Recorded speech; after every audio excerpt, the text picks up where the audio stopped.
And good evening, everyone. Welcome to TCC. I'm your host, M. Houseel Jr., and I am the Conscious Chronic. There's some things I want to talk to you guys about today in reference to the conscious mind. A lot of people, now this is an age-old subject, but it is indeed a subject that's kind of made a comeback within the last several years or so. And a lot of people are not very aware of what that is, but at the same time they've heard a lot about it. And it's actually talking about the third eye, or the opening of the third eye that so many people are, want to gain. Everybody wants to get this third eye. Everybody wants to, you want to learn more about this stuff and learn more about it. They've learned more about it through the internet. There are a lot of videos on it. And I guess you might say, well, what makes your video any more special than any of the others? Okay, when it comes down to this particular subject? Well, nothing. I guess you can kind of liken it into a fingerprint. A fingerprint. We can all look at a fingerprint, and we all see fingerprints, right? Individual fingerprints, and they all basically look the same, except when you really find, a way to look at it, really close up, and you can really see that they're not the same. That they're actually, different in their own way, of course. It said that there are no two fingerprints the same ever. That's amazing. That's absolutely amazing. So what I'm going to talk to you guys about as plain as I possibly can and as quick as I possibly can, because I don't want this video to, go on and on and on, what I'm saying, making it seem as though, it's just, just lingering on. I want to talk to you guys about consciousness and how consciousness is basically, just like I said, it's about the third eye. It's about the opening of the third eye. When it comes down to the sound right reasoning. Okay? Has anybody ever heard what is known as sound right reasoning? If you've never heard of what is known as sound right reasoning is basically the part in your mind where you can kind of pretty much tell or depict where something is truthful or not. And it's so sad that today we have to kind of look at stuff like that. We have so much going on in the nature of lying, in the nature of deception. And it seems like this is the age of deception. A large age of deception. It's big, it's phenomenal, it's huge now. When we talk about that sound right reasoning, we talk about that being linked to the consciousness, or the conscious mind, should I say, that third eye. We also have to look at what is known as recognition and realization. We have to bring that in. I started coming around to my third eye, or that place in my life when I guess it must have been around about 37 to 38 years old. And at that time I got myself in a whole lot of mess and not knowing exactly what was going on. And I'll explain a lot about that to you a little bit later on as I try to go ahead and do more in this series of consciousness and trying to get people to come around to understanding what this thing is really all about. Because if you are not conscious, and a lot of religious people for some reason think that they are very conscious simply because they know all this stuff, the Bible and all this kind, but that's not necessarily so.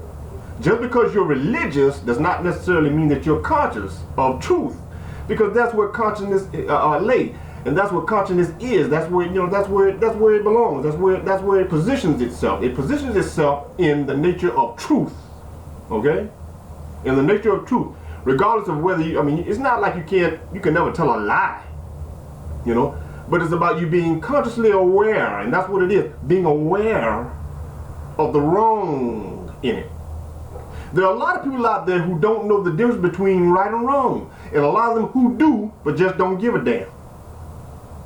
You see? When you're at that place in your mind where you don't give a damn about right and wrong, okay, that pretty much sets the standard for you as a person to pretty much say that you take the low road when it comes down to your moral mind.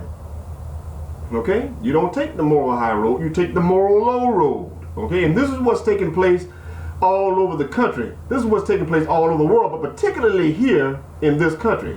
You see what we have going on now with the president and all this lying and all that kind of stuff. And like I said, I have something on that later on as we go through this whole thing. There are a lot of people, I'm going to say a lot, I'm sorry.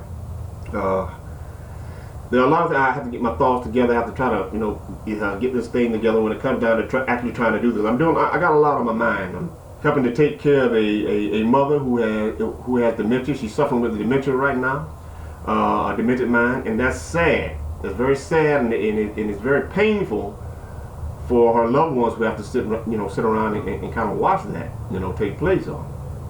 And I mean, it's terrible. There's nothing like it. There's nothing that can describe that when it comes down to your mother or your parents or anybody that you truly love losing their memory, and forgetting a lot of things, and just it's terrible. Myself and my wife, we're here currently helping to take care of her in that way.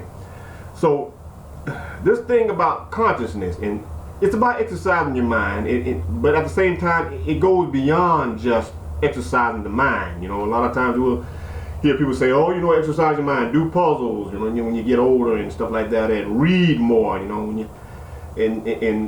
just talk to people more about things, about the past, the present, and so forth and so on. Just keep your mind working, and that's what it's all about. Keeping your mind working all the time.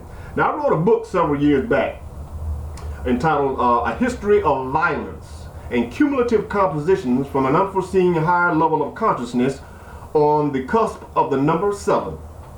I've since then kind of shortened the title, but to just cumulative compositions and from an unforeseen level of higher level of consciousness. I tell you, without my glasses, I'm telling you, I'm kind of in bad shape, but here they are. And I'm ready to read a little bit from this book. But before I do that, I seriously want to get into this thing. A lot of people really are very, very confused, especially for those people who have never experienced it. A lot of times, what has been said is that a person's consciousness usually opens up around the time they started heading into their 40s, or right up there at 40.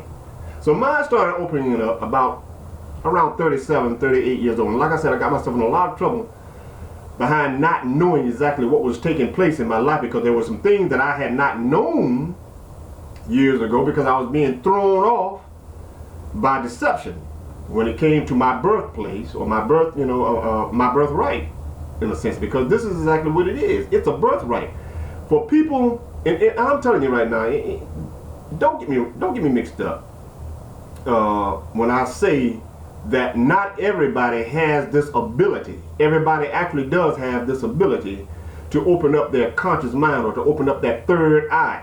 Everybody has that ability.